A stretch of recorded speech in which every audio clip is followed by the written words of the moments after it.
신지 씨가 결혼한다는 소식을 접했고요. 제가 하는 이혼 상담의 대부분은요, 이렇게 결혼합니다. 이 결혼을 제가 친언니라면 친언니의 입장에서 반대하는 이유는요, 바로 라는 점입니다.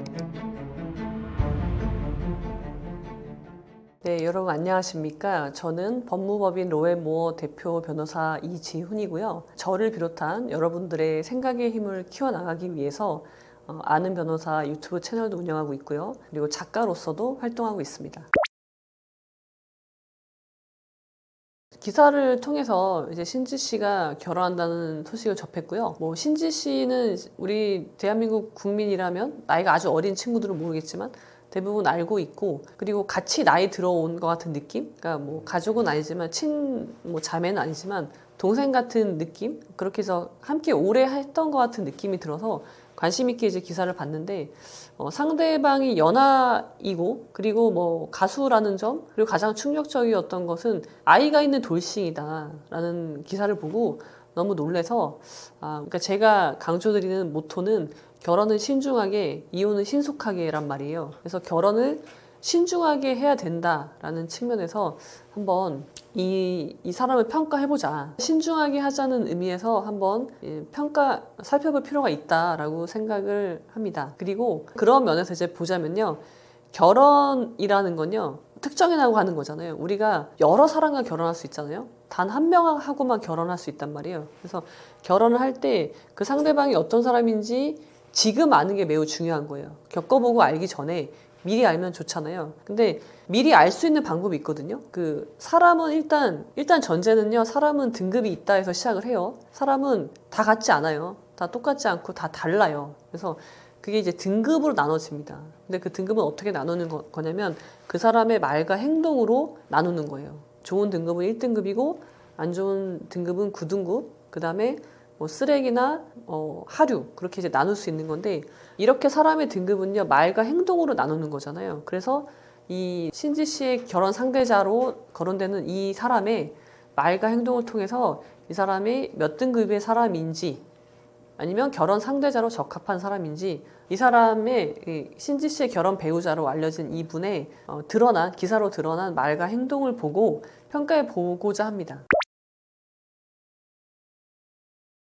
저는 이제 기사로만 본 걸 말씀을 드리는데, 나는 신지 씨가 이렇게 유명한 사람인지 몰랐다라는 말에서 보면요. 자, 먼저 이 말이 정말 일단 처음에 들은 느낌이 의아했어요. 왜냐면은 이분의 나이가 그렇게 어리지 않거든요. 37살 정도로 알고 있는데, 그러면은 신지 씨가 81년생이고 이분이 88년생인데 세대가 그렇게 나눠지는 것도 아니고, 저의 아이들 정도 또래면 모를 수 있겠지만 코요테와 신지, 왜냐면 이분들이 왕성하게 활동을 하고 있단 말이죠. 그래서 모른다는 것에 대해서 조금 의아한 마음이 들었고요. 그리고 굳이 이런 이야기를 그 사람들 앞에서, 코요테 앞에서, 멤버들 앞에서 이런 이야기를 한다는 거는 굉장히 무례하지 않나라는 생각도 들었습니다.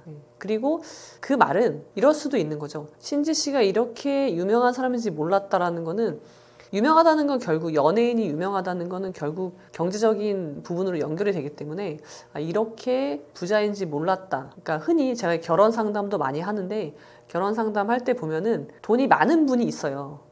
돈이 한쪽이 너무 많아. 한쪽은 너무 없어. 그런 커플이 가끔 있거든요. 근데 그럴 때 이제 결혼 상담할 때 여쭤봐요. 그 돈이 많은 분이 만약에 여자분이라면 상대방도 당신이 돈이 이렇게 많은 걸 알고 있나요? 라고 여쭤보면요.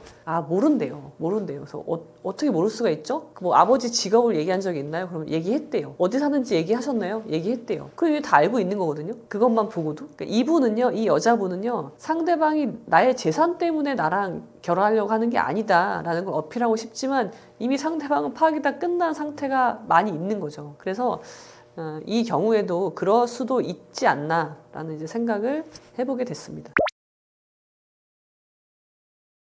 제가 신지 씨의 기사를 보고 이 결혼을 제가 친언니라면 정말 반대하는 두 번째 이유는 뭐냐면요. 이 남자분이 자기가 결혼했다는 전력, 그리고 아이가 있다는 거를 이야기하지 않았던 점이에요. 자, 그 기사를 보면요. 처음에 이야기하지 않아요. 처음에는 몰랐다고 합니다. 몰랐다고 하는데 나중에 이제 점점 더 깊어지면서 더 깊어지기 전에 솔직하게 이야기해야 되겠다라고 해서 이야기를 했다는 부분이 나오거든요. 그러면요, 자, 제가 하는 이혼 상담의 대부분은요, 이렇게 결혼합니다. 돌싱인 사람은 아무도 처음부터 이야기하지 않아요. 물론 뭐 직업적으로 아니면 어떻게 미리 알고 만나는 경우도 있긴 있어요. 내가 저 사람이 돌싱인 걸 알았어. 근데 저 사람이 얘기해줘서 아는 게 아니라 그냥 다른 루트를 통해서 이미 알고 결혼하는 경우도 있긴 있지만, 대부분은요, 모르고 만나요. 모르고. 심지어 애가 둘, 셋이 있는 사람도 있었어요.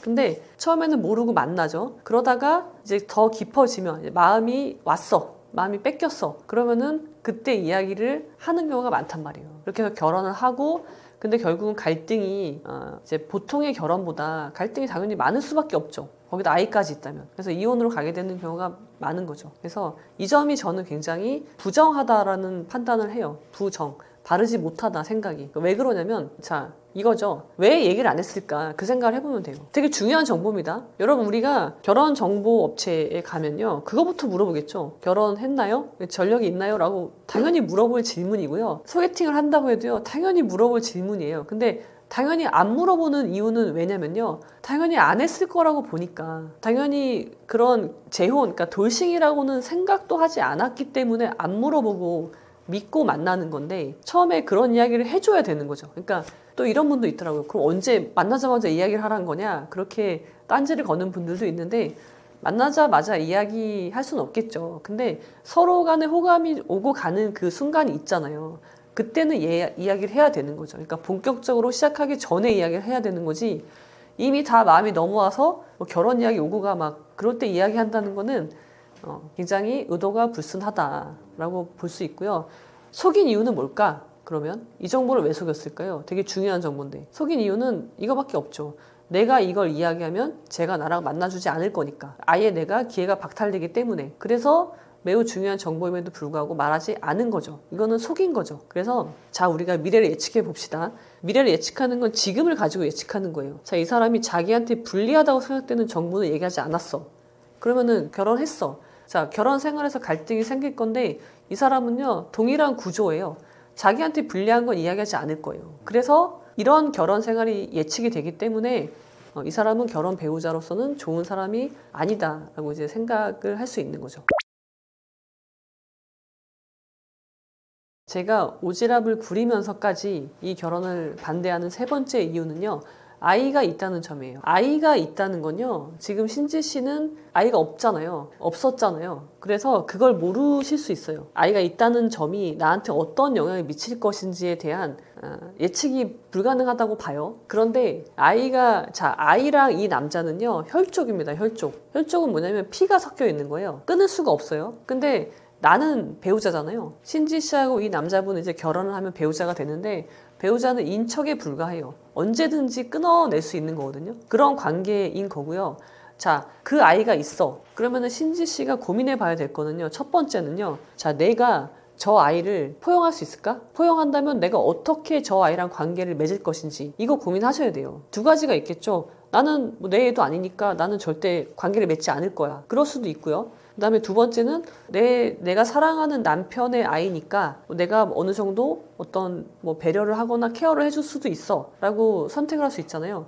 그러면은 어느 정도 어떻게 할 건지 그것까지 다 결정을 하셔야 돼요. 이야기를 하셔야 된단 말이에요. 그냥 뇌피셜로 그냥 뭐 내가 잘 하면 되겠지, 그렇게 하면 안 된단 말이에요. 이렇게 하면 안 되고, 내가 만약에 그 아이랑 관계를 맺지 않을 거면은 내 남편이 그 아이랑 만나는 거 있잖아요. 면접교섭이라고 하죠. 면접교섭 어떻게 할 건지, 양육비는 어떻게 할 건지, 그런 것들을 다 사전에 이야기를 끝내야 되는 거죠. 그리고 양육비는 얼마나 주고 있는지, 그 기사에 보면은 신지 씨가 문원 씨를 책임감이 강하다고 표현을 하더라고요. 근데 근거가 없어요. 살펴보면은 왜 책임감이 강하다고 하는 거지? 알 수가 없는 거죠. 책임감이 강한지 알고 싶으면요, 두 사람의 이 문원 씨의 이혼 사유도 체크를 해보셔야 되고요. 뭐 이혼 소송으로 했다면 판결문 보셔야 되고요. 뭐 조정으로 이혼했다면 조정 조서, 아니면 협의 이혼이라고 해도 양육비 부담 조서는 나온단 말이에요.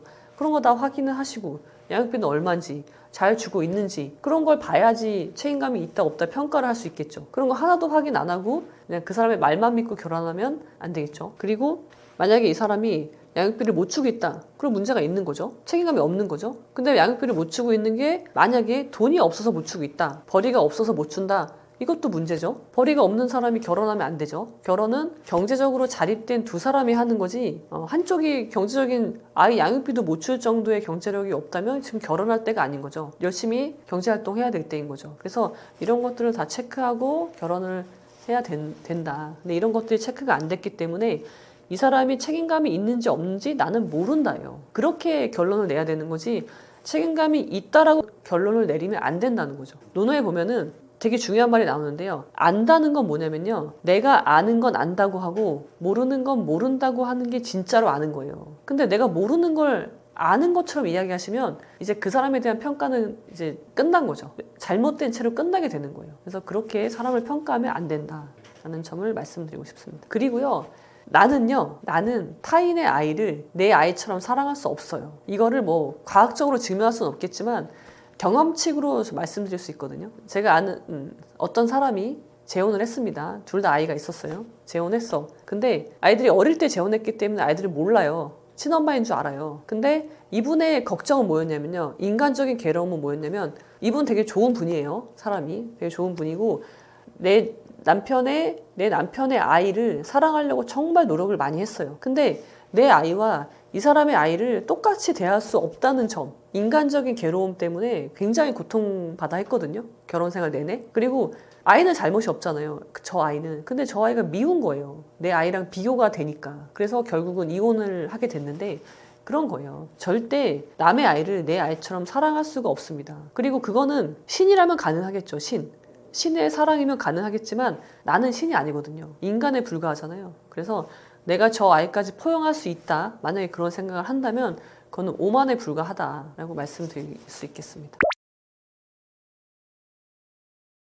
친언니의 입장에서 반대하는 네 번째 이유는요, 바로 연하라는 점입니다. 연하. 우리가 이제 편견 중에 하나가, 마치 여기서 연하는 여자가 연상이고 남자가 연하인 경우를 말씀드리는 거예요. 이런 경우에 남자가 연하인 것을 굉장히 뭐 되게 좋은 것처럼 이렇게 말을 하는 편견에 사로잡혀 있는데 전혀 그렇지 않고요. 남자가 연하라는 건요, 오히려 마이너스입니다. 결코 좋은 게 아니고, 왜냐면 우리나라의 문화하고도 관계가 있는데, 우리나라는 이제 먼저 사람이 만나면 서로의 나이부터 확인을 하잖아요. 그게 안 되면 다음 절차가 진행이 안 된단 말이에요. 그래서 이 나이에 따른 서열을 나누는 문화에 익숙해져 있기 때문에 나이가 한 살이라도 많으면 연장자로서 어떤 책임감도 더 있고, 그리고 아랫사람은요, 나이가 어린 사람은 뭔가 좀 기대하는 면도 있고 기대도 되고, 그런 식의 구조가 형성되기 때문에 연하랑 결혼을 한다면 앞으로 결혼 생활에 여러 가지 어려움이 예상이 되고요. 연하랑 결혼을 하면요, 여러 가지 문제가 생기는데요. 첫 번째는 호칭도 문제가 돼요. 호칭. 7살이나 연하면요, 굉장히 어리잖아요. 내가 초등학생 됐을 때 쟤는 이제 태어나는 그 정도의 차이예요. 굉장히 갭이 큰 거죠. 근데 얘가 호칭을 어떻게 할 거야? 같이 뭐 존칭할 건지, 같이 야자할 건지, 그런 것도 이제 문제가 될 수 있는 거고요. 그리고 아무래도 여자분이 이제 외적인 그런 외모에 되게 좀 신경을 쓰잖아요. 그러면은 여자분은 더 늙겠죠, 빨리. 그럼 이 남자는 더 늦게 늙잖아요. 그러면은 어떤 연상 연하 커플에서 많은 여성분들이 이 사람이 혹시 바람을 피지 않을까? 왜냐면 자기는 늙었고 이 사람은 한창 때니까, 그런 걱정과 근심으로 자기 삶을 살지 못하는 경우도 꽤 있고요. 그래서 연하하고는요, 연애는 해도 되는데 결혼은 하는 건 좋지 않다, 이렇게 얘기하면 너무 단정적이라서 이거를 말로 설명드리기 참 어려운데요. 이거 경험해보지 않은 사람은 알 수가 없거든요. 제가 이혼 상담할 때 남편이 연하인 경우는요, 그냥 딱 남편이 연하시네요, 굉장히 힘드셨겠네요, 왜 연하랑 결혼하셨어요? 라고 딱 세 마디만 하면요, 바로 이게 공감하시거든요. 설명할 필요가 없는데, 그렇습니다. 이게 참 좋지 않은데 설명드리기가 참 어렵네요. 어떤 분은 뭐 이게 모든 남자가 그렇다는 게 아니라, 이제 남자분들 같은 경우는 마마보이인 기질이 많이 있는 분들이 있단 말이에요. 결국 이혼 사유로 거론되는 게 마마보이다, 아니면은 자기 원가정을 굉장히 중시하고 자기의 진짜 가정은 뭐 도외시하는 그런 분들이 꽤 있는데, 그 어려움이 닥칠 때 결국은 뒤에 숨거든요. 뒤에 숨는데 이런 거죠. 자, 갈등이 있어. 여자가 나이가 많아. 그러면은 예를 들면 시부모님들이요. 나이가 연상이어도 마찬가지인데 연상이어도 자기 아들은 원래 저렇게 철이 없으니 네가 좀 잘해야 되지 않겠냐. 그런 식으로 이야기를 해요, 보통. 근데 더군다나 연하야, 남편이. 그러면은 아예 대놓고 이야기하죠. 네가 더 나이도 많으니까 이거는 네가 뭐 해결해야 되지 않겠냐. 뭐 그런 식으로 이제 말씀을 많이 하시죠. 아, 이거는 어렵습니다. 네. 설명하기 어렵다. 연하남이란 점이 마이너스다. 연하남이라는 점 때문에 제가 이 결혼을 반대한다는 점에 공감하지 못하시는 분들도 있을 수 있기 때문에 또 하나 네 번째 이유를 새로 말씀드리자면 이 신지 씨가 자기가 감당해야 되는 게 뭔지 모른다. 자기가 포용해야 되는 게 뭔지 모른다라는 점을 들 수 있을 것 같아요. 지금이야 내 남편이 내가 사랑하는 사람이 연하라는 점을 오히려 더 좋게 볼 수도 있죠. 저랑 달리. 그리고 애가 있어. 돌싱이야. 뭐 무명 가수야. 이런 것들이 있다고 해도 괜찮아. 내가 이걸 다 포용해 줄 수 있어 라고 말할 수 있겠죠. 그렇지만 신지 씨는 자기가 이 결혼이라는 걸 통해서 내가 감당해야 되는 게 뭔지 모를 수 있다. 그리고 대부분은 그렇게 결혼을 한다. 신지 씨만 특별하게 뭐 더 사랑해서 더 포용력이 있어서 더 이해심이 있어서 이 결혼을 잘 이끌어 나갈 수 있다기보다는 대부분은 다 그렇게 결혼을 해요. 나는 달라. 우리는 달라. 다른 사람과 달라. 그런 식으로 결혼을 하지만 결국은 똑같은 과정을 거쳐서 이혼이라는 아니면 큰 갈등 속에서 이혼도 못하고 결혼 생활을 하게 되는 경우가 매우 많은 거죠. 그래서 그 내가 감당해야 되는 게 뭔지를 구체적으로 한번 적어보실 필요가 있어요. 거기에는 당연히 그 아이의 존재, 이걸 어떻게 할 것인지, 그 다음에 서로 간의 재산이 만약에 불균형하다면 그 재산 문제 어떻게 할 것인지 이런 거 다 정리를 해야 되거든요. 결혼하기 전에. 그래서 이것이 네 번째 이유라고 저는 생각합니다. 막연하고 추상적인 생각으로 결혼할 수는 없는 거거든요. 왜냐하면 나이가 많잖아요. 나이가 많으면 결혼 막 해도 되는 게 아니잖아요. 나이가 많기 때문에 오히려 더 신중하게 해야 되는 거죠. 그러면 그래서 결혼하지 못하게 돼? 그럼 안 하면 되죠. 내가 결혼을 할 때요, 어떤 쎄한 감정이 들잖아요. 그러면은 그 쎄함에는 이유가 있어요. 무시하시면 안 돼요. 그냥, 결혼 준비하면서 그냥 예민해서 그런 것 같아 라고 하시면 안 되고요. 그 쎄한 감정이 이렇게 순간 지나가거든요. 그걸 붙잡아야 돼요. 붙잡고 이거를 원인을 규명해야 돼요. 도대체 이 쎄함이 어디서 오는 걸까? 원인이 있어요. 그걸 찾아내셔야 되고요.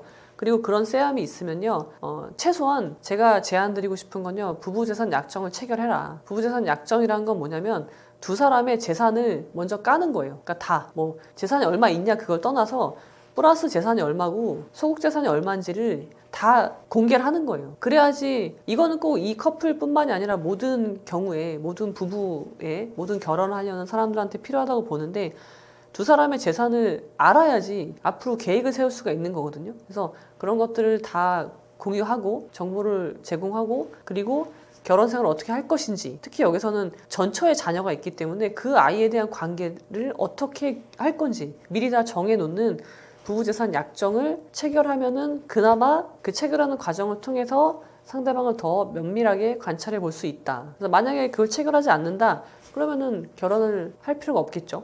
그래서 그런 최소한의 안전장치는 하고 결혼을 하고 싶다면 그렇게 하셔야 되지 않을까라고 생각합니다. 사실 성관계는요, 결혼 생활의 알파이자 오메가죠. 처음이자 끝이고 전부죠. 그게 왜 그러냐면요, 결혼이라는 것의 정의에 있어요. 결혼이라는 거는 남녀의 정신적, 육체적 결합이에요. 이건 이제 법에서 내리는 판례에서 내려주는 정의인데 정신적, 육체적 결합이잖아요. 그러니까 육체적 결합도 이제 동일한 정도의 비중이 있는 거죠. 특히 여성분들이 이제 그런 경우가 있는데 남성분들도 있죠. 섹스를 그냥 단순히 아이 낳는 그냥 방법? 그 정도로 생각하시는 분들이 있어요. 그런 분들은 제발 결혼하시면 안 되고요.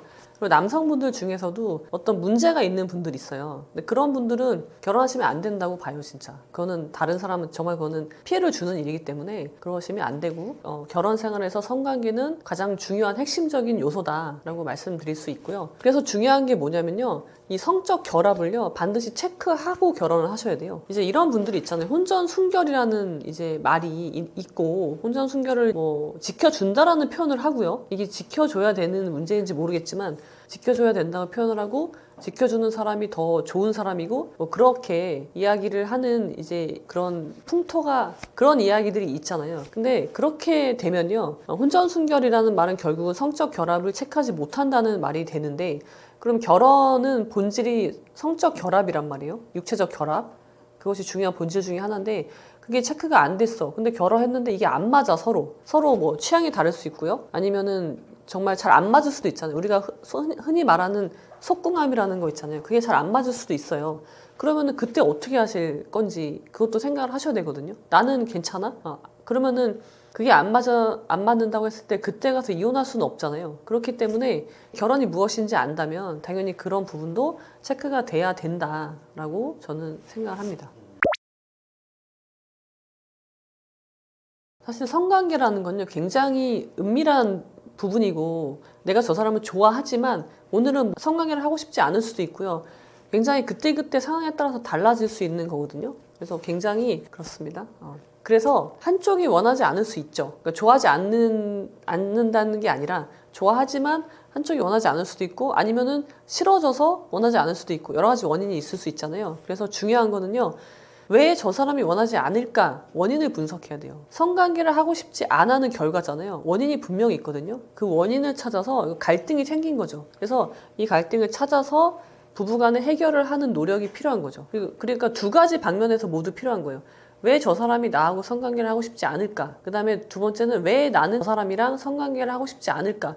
분명히 문제가 있는 거예요. 그래서 이 부분에 대해서 이 문제를 해결해야 되겠죠. 부부는요, 결혼을 하면요, 여러 가지가 발생합니다. 권리이기도 하죠. 권리자 의무가 발생하는데 그 중에 하나가 부부는 성적 결합이기 때문에 정조 의무도 있지만 성적인 그런 성관계를 해야 되는 의무도 자연스럽게 이제 발생이 되겠죠. 근데 이거는 의무라고 우리가 이야기하진 않아요. 왜냐면 이거는 내가 싫으면 부부라고 해도 하지 않아야 되는 거거든요. 하지 않을 권리가 있는 거고. 근데 어떤 분들은 이런 경우가 있어요.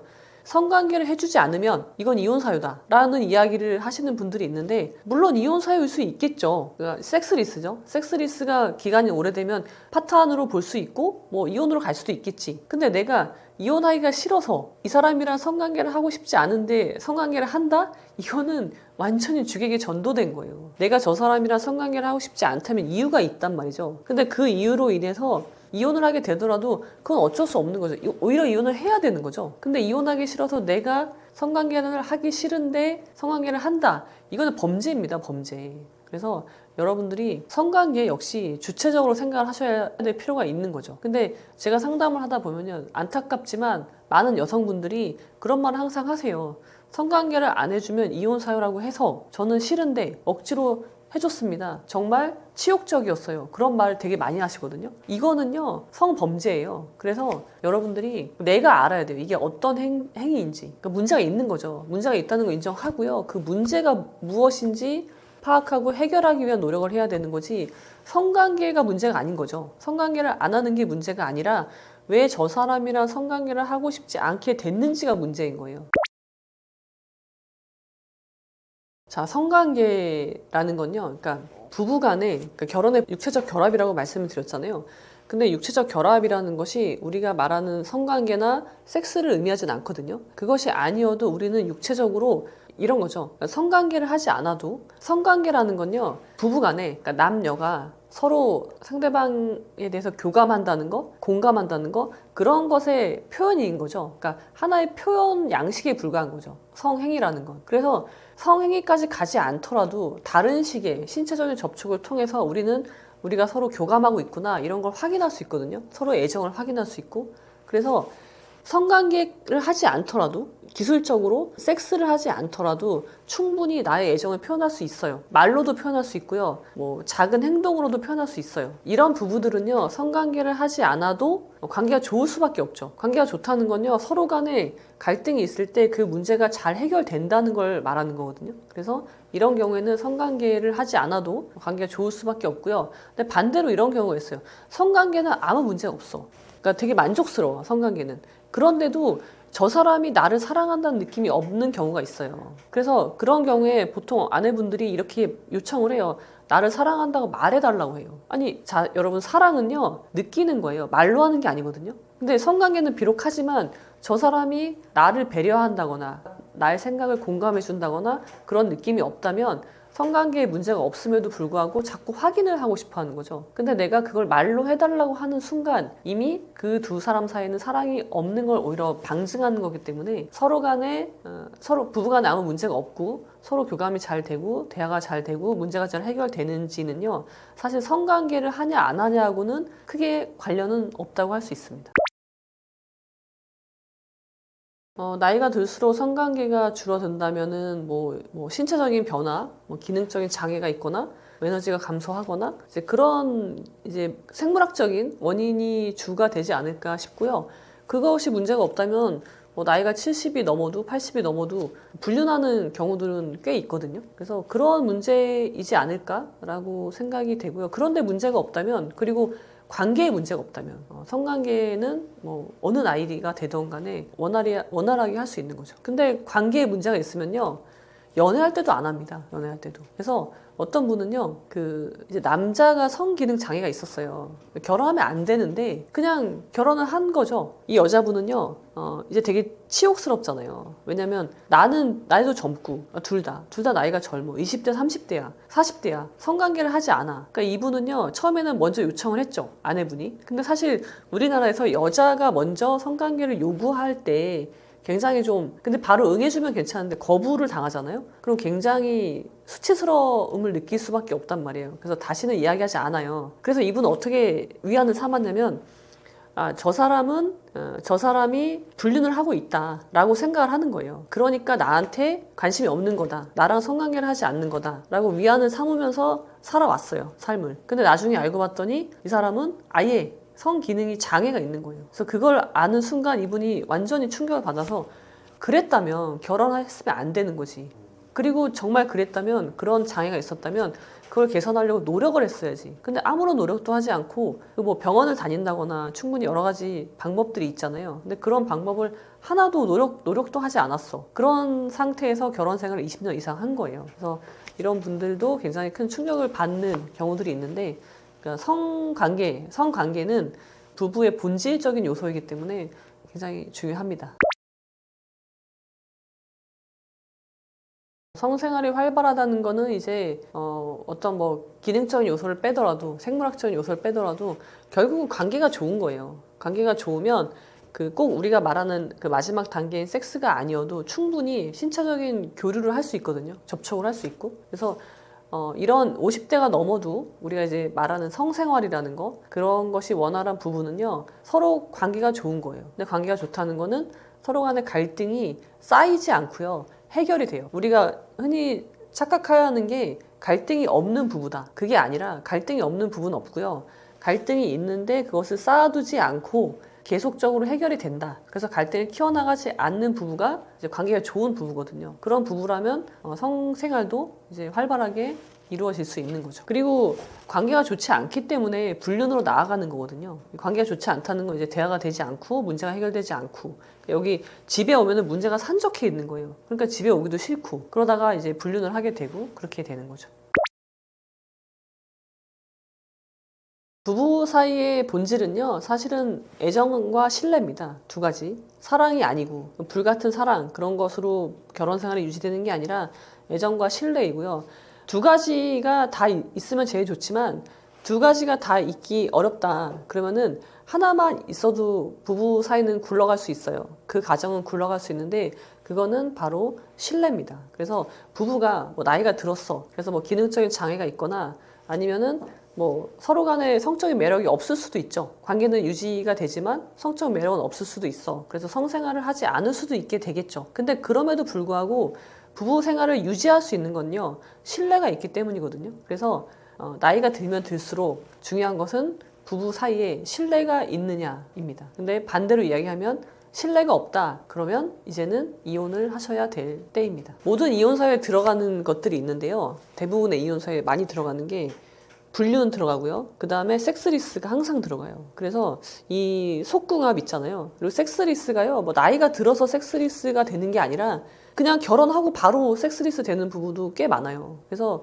이게 굉장히 중요한 요소라는 거. 그래서 우리가 이제 이 섹스리스 성관계로 가면은 항상 혼전순결과 연결이 되는데, 이거는 여러분들이 풍토가 바뀌어야 된다고 저는 생각을 하고요. 물론 이제 많이 바뀌어 있지만 흔히 말하는 그런 혼전순결이라는 거 있잖아요. 그것을 지킨다는 건요, 결혼을 하지 않겠다는 것과 동일어가 되거든요. 왜냐하면 실제에서는 성관계에 문제가 있어서 이혼에 이르는 경우가 굉장히 많기 때문에 여러분들이 반드시 결혼할 때 반드시 체크해 봐야 되는 요소 중에 하나 싶습니다. 이혼 사유로 들어가는 정말 99% 들어간다고 보시면 되고요.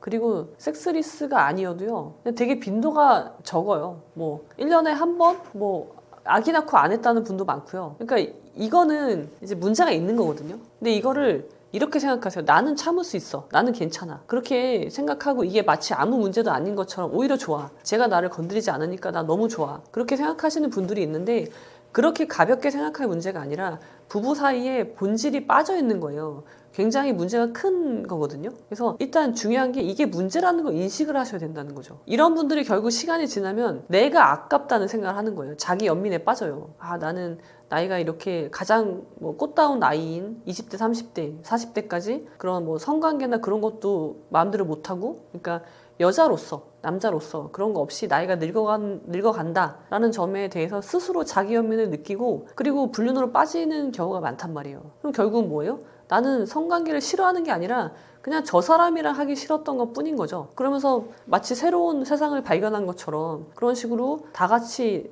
타락하는, 그 가정도 이제 붕괴되는 그런 식으로 나가게 되는 경우가 많다는 거죠. 그래서 성관계라는 게 굉장히 중요하다라는 거를 좀 인식을 하고, 결혼할 때도 이걸 반드시 맞춰보고, 맞지 않으면 결혼하면 안 된다라고 말씀드리고 싶습니다. 사실 이 불륜이라는 건요, 유부남과 유부녀, 그러니까 기혼과 미혼을 가리지 않죠.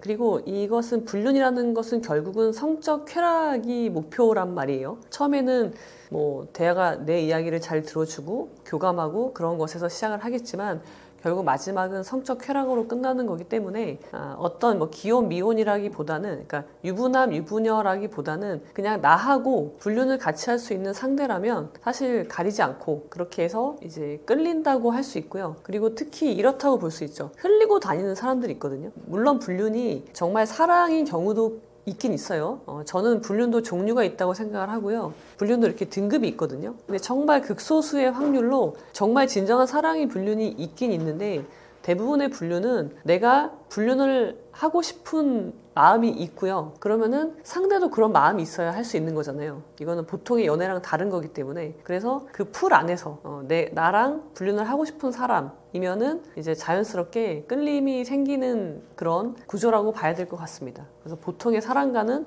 좀 다르게 시작이 되고, 물론 또 다르게 끝이 난다고 봐야 될 것 같습니다.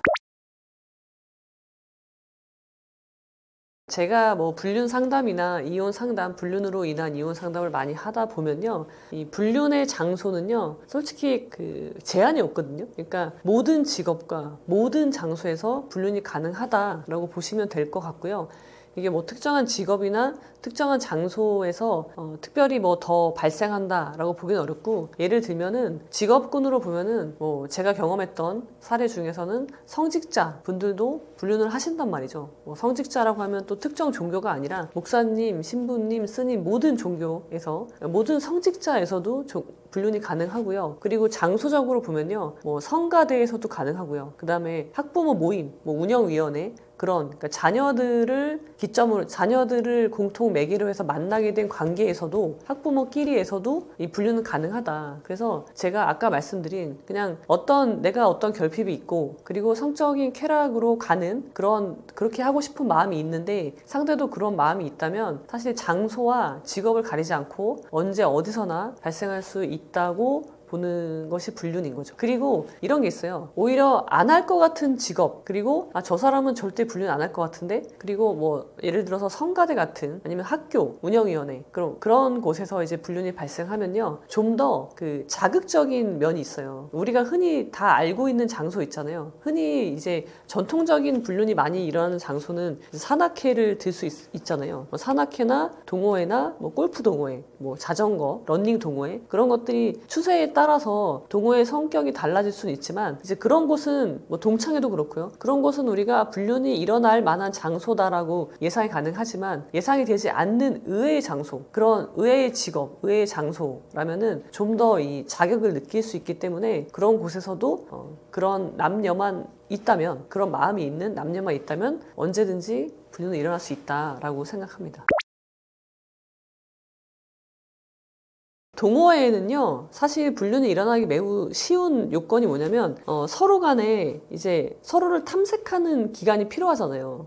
그러니까 우리가 불륜을 한다고 해도 생판 모르는 사람이랑 할 수는 없잖아요. 그래서 불륜은요, 아는 사람하고 일어나는 경우가 많고요. 그리고 서로 안다고 했을 때 공통된 취미, 공통된 관심사가 있으면은 좀 더 쉽게 접근할 수 있는 거야, 서로가. 그래서 그런 전통적으로는 산악회, 등산 동호회가 이제, 옛날에는 동호회가 많지 않았기 때문에 등산 동호회가 뭐 어떻게 보면 불륜의 성지처럼 불륜을 할 수 있는, 불륜을 쉽게 할 수 있는 장소의 대명사가 됐는데, 사실 이게 기혼자이기 때문에 문제가 되는 거지, 그러니까 미혼 남녀들은요, 그런 동호회를 통해서 결혼할 상대를 만나기도 하고 연애를 하는 자연스러운 장소예요. 근데 이것이 기혼자들이 이걸 하게 되면서 이제 문제가 되는 거거든요. 물론 이제 모든 산악회가 그렇다는 건 아니지만, 산악회가 불륜의 대명사, 오명을 쓴 가장 큰 이유가 뭐냐면, 여러 가지 동호회가 있지만 이 신체 접촉이 수반돼요. 등산이라는 거는 신체 활동을 하는 거잖아요. 어떤 도구가 필요 없어요. 자전거라는 이 도구를 이용하지만, 등산이라는 거는 내 몸으로 하는 거잖아요. 그리고 어느 지점이 되면 이제 힘들기 마련이죠. 사람들마다 체력은 서로 다르고, 그리고 보통 남자들의 체력이 여자들의 체력보다 더 많기 때문에, 더 세기 때문에 가다 보면은 힘들기도 해, 여자분들이. 그러면은 자연스럽게 뭐 신체 접촉이 있을 수 있는 거죠. 잡아줄 수도 있고, 아니면 위험한 공간에서는 이렇게 뭐 밀어줄 수도 있고, 가방을 대신 들어줄 수도 있고, 그러면서 자연스럽게 서로 이제 되게 짧은 기간 안에 친밀해질 수 있는 장소인 거죠. 그래서 전통적으로는 그랬고요. 이제 이 동호회의 성질이 계속 바뀌잖아요. 그래서 뭐 예를 들면은 그전에는 골프가 있었고요. 그 다음에 지금은 많이 하는 게 이제 러닝 동호회로 이제 올라온 것 같고요. 이런 경우도 있어요. 그냥 이제 동네 뭐 구에서 하는, 자치센터에서 하는 작은 이제 그런 것들 있잖아요. 구민체육센터, 그런 곳에서도 사실 많이 발생합니다. 그래서 예를 들면 뭐 코치일 수 있고요. 뭐 탁구 동호회를 예를 들면요, 내가 탁구 동호회에, 나는 정말 처음에는 순수한 마음으로 갔을 수 있어요. 동네에 뭐 사람들도 사귀고, 그런 마음으로 갔는데 뭐 코치랑 이렇게 좀 같이 신체 접촉이 있죠, 탁구도. 이렇게 하다가 자연스럽게 자기들은 사랑이라고 주장하지만 불륜에 빠지는 그런 경우도 최근에는 많이 발생하는 것 같습니다. 제가 다양한 이제 불륜 커플들, 아니면 불륜으로 인해서 이혼을 고민하는 분들을 살펴봤을 때, 관찰해 봤을 때 제가 느낀 거는요, 불륜하는 사람들의 심리적 이유는 두 가지가 있어요. 첫 번째는 결핍이고요. 두 번째는 자기 연민이에요. 자, 결핍은 다 이해하실 것 같은데요. 부부잖아요, 부부. 그러니까 부부가 기혼자가 아니면 불륜이라고 하지 않으니까. 불륜이라는 거는 부부 관계를 전제로 하잖아요. 근데 그 부부 관계에 실질이 없는 거예요. 그러니까 우리가 흔히 말하는 쇼윈도 부부인 거죠. 그러니까 내 삶에 내가 없는 상태, 그러니까 결핍이죠. 이거 대단히 큰 결핍이거든요. 내가 결혼 생활을 하는 것도 나죠. 근데 나는 없고 결혼 생활만 있는 거예요. 그러니까 이거는 결핍도 이런 결핍은 없는 거예요. 이건 절망이거든요. 그러니까 그런 상태에서 정말 살기 위해서 불륜하는 경우도 있어요. 근데 이혼은 못 하겠고, 그러니까 지금 불륜할 때가 아니라 이혼해야 될 때인데 이혼은 못 하겠는 거예요. 그래서 근데 지금은 너무 고통스러워, 내 삶이. 그러니까 불륜으로 회피하는 그런 경우가 굉장히 많이 있고요. 결핍이 불륜으로 가는 가장 큰 이유라고 생각을 해요. 그러니까 이런 경우는 사실 문제를 회피하는 거거든요. 그러니까 맞서서 싸워야 되는데, 그러니까 싸울 줄을 몰라. 그리고 싸운다는 건 굉장히 많은 에너지가 필요한 거예요. 근데 그거를 못해. 해본 적도 없고, 그리고 그냥 상대방 배우자가 무서워. 그래서 피하는데, 그냥 피해 있기에는 내가 너무 힘이 든 거예요. 그래서 누군가를 이제 찾게 되는 거죠. 그래서 불륜에 빠지는 경우가 매우 많고요. 심지어는 맞바람을 피는 경우도 있어요. 내 남편이 외도를 하는 걸 내가 알게 됐어. 너무 괴로워. 그러면은 이 관계를 이 갈등을 극복하던가 아니면 이혼을 하던가 둘 중에 하나는 해야 되는데 이것도 못하고 저것도 못하고 있는 거예요. 이런 상태에서 선택하는 게 그럼 나도 바람 펴야지. 그러면서 그냥 가정이 풍지박산이 났는데 서로 가정은 유지하고 있는 거죠. 실질은 없는데. 그런 식으로 해서 맞바람을 피는 경우도 꽤 있습니다. 그리고 두 번째 불륜을 하는 심리적 이유는 뭐냐면요. 자기 연민이라고 저는 생각을 하거든요. 이거는 실제 그런 사례가 많아요. 그래서 상담을 하다 보면 자기를 굉장히 불쌍하게 생각해요. 자기 연민. 그러니까 이런 거예요. 내가 결혼 생활한 지 20년이 됐어. 아니면 30년이 됐어. 근데 나는 여성으로서 왜냐면 이제 가정에 부부의 실질이 없기 때문에 서로 간에 성관계를 차지하더라도 서로 간에 애틋하거나 서로 배려해 주거나 존중해 주거나 그런 게 전혀 없는 거예요. 그런 상황에서 당연히 성적인 부분도 전혀 없는 거죠. 섹스리스인 부부가 굉장히 많거든요. 그러면은 이런 생각이 드는 거예요. 내가 여자인데 아니면 남자인데 그러니까 피워보지도 못하고 여자로서 피워보지도 못하는 것이 너무 억울한 거예요. 내가 나이가 40이야, 50이야, 60이야. 근데 이제 이미 섹스리스로 산 지는 20년, 30년이 되어 가는 거예요. 그랬을 때 내가 더 나이가 들면은 이제 여성으로서의 예를 들면 이제 폐경기가 오거나 그러면은 나는 이제 여성으로서 기능을 상실했다라는 생각을 하게 되는데 거기다가 섹스리스의 어떤 요소가 있으면 내가 이대로 살다가 늙어가는 거, 여자로서 살아보지 못한 거, 꽃 피워보지 못한 거, 그게 너무 억울하고 그런 내가 너무 불쌍한 거예요. 그러니까 내가 남자라는 그런 기능적인 요소를 아까워하게 되는 거죠. 그래서 이 기능을 쓰기 위해서 불륜을 한다. 다시요. 이 기능을 사용하기 위해서 불륜을 하는 경우도 많아요. 그러니까 내가 여성으로서 여자라는 걸 인정받기 위해서 아니면 남자라는 걸 인정받기 위해서 그러니까 불륜을 하는 경우도 꽤 있는 거죠. 이거는 근데 되게 심각한 건데요. 여기서 본질은 내가 썩어간다는 거예요. 그러니까 내가 내 삶을 살지 못한다는 거는 내가 나로서 사람으로서 존재하지 못한다는 게 핵심이에요. 근데 그거는 아까워하지 않으면서 내가 여자라는 남자라는 기능적인 요소를 사용하지 못하는 걸 아까워하는 거죠. 그러니까 이거 굉장히 주객이 전도된 건데요. 내 본질은 아까워하지 않으면서 단순히 이런 사소한 작은 기능을 아까워하는 거예요. 제가 예를 들어 볼게요. 논어에 이런 말이 나옵니다. 논어에 자공이라는 제자가 이제 곡삭이라는 의식이 있어요. 곡삭은 뭐냐면 제후들이 초하루에 하는 의식이거든요. 근데 이 의식을 할 때는 양을 제물로 바쳐요. 그래서 하루는 자공이 이 양을 바치는 게 너무 아깝다. 희생양이라고 하잖아요. 희생양을 바치는 게 아깝다라고 하는 거예요. 근데 여기서 자공이 말하는 건 그 양의 동물 보호적인 측면에서 생명을 희생하는 그런 면에서 아까운 게 아니라 그냥 금전적으로 아까운 거예요. 이 양을 다른 데 쓰면은 더 많은 사람들이 이익을 볼 수 있는데 이렇게 제물로 바치는 게 아깝다라고 이야기를 해요. 근데 그것에 대해서 공자가 뭐라고 하냐면요. 너는 그 양이 아깝냐? 나는 그것으로 인해서 희생양을 없앴을 때 희생양을 없앰으로 인해서 없어질 그 본질, 얘의 본질이 더 아깝다라는 말을 하는 구절이 나오거든요. 그러니까 이거예요. 여러분들이 내가 성적인 기능을 하지 못한다. 못 해봤다. 여자로서 사랑받지 못해봤다. 남자로서 사랑받지 못해봤다.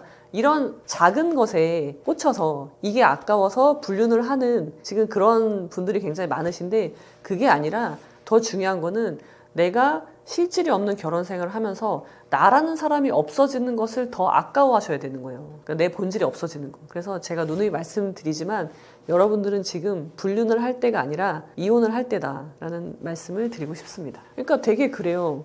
우리가 물론 불륜도 굉장히 부정적으로 보죠. 근데 이혼보다는 긍정적으로 봐요. 이혼과 비교하면. 그러니까 더 나쁜 거는 굳이 이혼이 나쁜 거라고 할 수는 없지만 더 나쁜 거는 불륜이거든요. 그러니까 바르지 못한 거잖아요. 부정한 거죠. 무책임한 거고. 근데 이혼을 말하는 건 꺼려하면서 불륜을 말하는 건 그나마 좀 더 쉽게 받아들인단 말이에요. 그래서 이런 것도 이제 본질이 무엇인지 이제 모르는 거죠. 이제 어리석은 행동을 하는 거죠. 이혼을 회피하고 싶어서 불륜으로 나가는 분들이 꽤 있거든요. 그러면은요. 지금이야 성적인 쾌락으로 인해서 문제를 회피하니까 좋을 수 있지만요. 결국은요. 나는 제가 이제 사람의 등급을 나누는데요. 급이 더 떨어지는 거예요. 그러니까 부정하게 되는 거죠. 그러면 나중에 자괴감을 느낍니다. 내가 왜 이러고 살고 있는지에 대해서 시간이 더 지난 뒤에는 굉장히 크게 후회할 일인 거죠. 이 외도의 기준은요, 그러니까 외도의 개념, 이거는 사람마다 다르긴 해요. 근데 우리가 이제 외도의 쭉 과정을 보면요, 처음에는 뭐 호감이 있겠죠? 그러면서 썸을 타요. 그러면서 이제 서로 뭐 어떤 신체 접촉을 하겠죠. 뭐 손을 잡을 수 있고, 거기서부터 나아가서 마지막에 성관계까지 하겠죠. 쭉 단계적으로 진행이 되는 거예요. 그러면은 어디서부터 외도로 볼 거냐? 그건 이제 사람마다 다를 수 있는데, 제가 볼 때는요, 이게 남녀의 문제라기보다는 이 상황의 문제라고 봐요. 예를 들면 어떤 거냐면, 자, 가해자야. 내가 불륜을 했어. 불륜을 한 배우자야. 그러면은 가해자 입장에서는요, 불륜은요, 여기까지 가야 불륜이에요. 그러니까는 성관계까지 해야 불륜인 거예요. 그러니까 나는 불륜한 게 아닌 게 되는 거죠. 근데 피해자 입장에서는요, 우리가 이제 처음에 그 사람을 생각하고 그런 단계, 썸 타기 그 전 단계라고 볼 수 있는데, 뭐 좋아하는 마음이 막 이게 싹 트는 그런 시기를 우리가 정서적 외도라고 요즘은 표현을 하는데, 피해자 입장에서는요, 정서적 외도도 외도인 거예요. 그래서 이렇게 서로 기준이 완전 다른 거죠. 극과 극에서 서로 외도다, 외도가 아니다 라고 주장하는 경우들이 있고요. 그리고 이런 경우도 있어요. 이혼을 할 거냐 안 할 거냐에 따라서 외도를 보는 기준이 달라지는 경우도 있어요. 이게 되게 주관적인 건데, 예를 들면 어떤 아내분이 남편이 불륜을 했어요. 근데 나는 이혼하고 싶지 않은 거예요. 남편이 불륜을 했어도.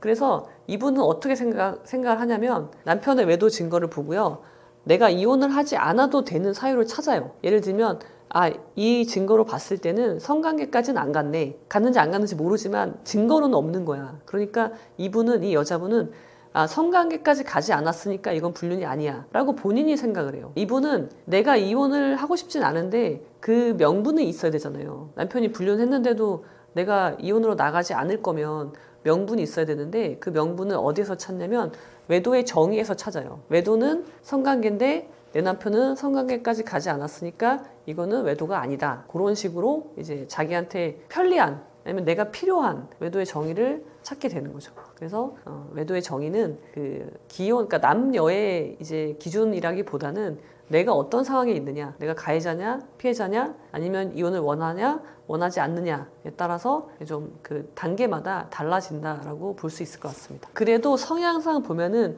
남자들은요, 성관계까지 가야지 외도라고 하시는 분들이 많이 있고요. 여자분들은 정서적 외도도 외도다라고 인정하시는 분들이 많이 있는데, 근데 이것도 입장이 바뀌면 또 바뀌어져요. 내가 여자인데 내가 가해자잖아요. 내가 이제 여자한테 불륜할 수 있잖아요. 그러면은 이때는 정서적 외도는 외도가 아니야. 그러니까 바뀝니다. 자기한테 유리하게 그 외도의 기준을 바꿔서 말하기 때문에. 근데 법적으로 말씀드리면요, 부정행위라는 거는 정서적인 외도는 없어요. 이거는 드러나지 않잖아요. 그래서 2단계는 아직 우리가 그 법률상 말하는 부정행위라고 보진 않고요. 예를 들면은 썸을 탄다. 근데 뭐 서로 그런 이제 뭐 사랑해, 그러니까 카톡을 보내는데 사랑해라는 표현을 한다거나, 아니면 뭐 이모티콘을, 뭐 하트 이모티콘을 날린다, 뭐 좋아해, 뭐 그런 표현이 있으면은 그거는 부정행위라고 볼 수 있는 거죠. 꼭 성관계까지 가지 않더라도.